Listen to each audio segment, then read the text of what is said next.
चल गोरी चल फुलबर धाम गए तोरा फूला देखेबो। चल गोरी चल शंभुनाथ गए भोला के दर्शन करेबो।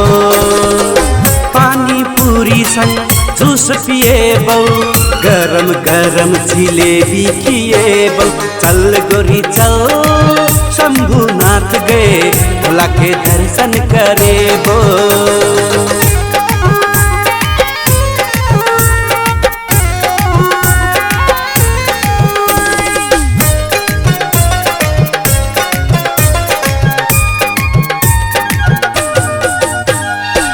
फुलबर मेला में किन देबो झुमका, शंभुनाथ में लगाबे तू ठुमका।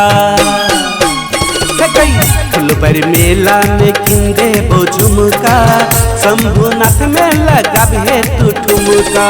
चूड़ी पायल खनकाबै छी कंगना, तोरा लजेबो हम अपन अंगना। चल गोरी चल फुलबर धाम गए तोरा फूला देखेबो। चल गोरी चल शंभुनाथ गए भोला के दर्शन करेबो।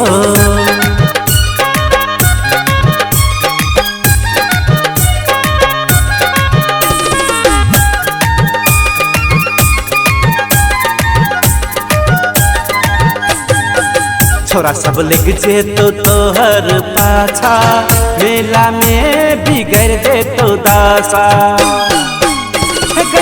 छोरा सब लग जेतो तोहर पाछा, मेला में बिगड़ देतो दासा। एना तू किया अगराई छी, हमर से दूर किया भागई छी। चल गोरी चल फुलबर धाम गए तोरा फूला देखेबो। चल गोरी चल शंभुनाथ गए भोला के दर्शन करेबो।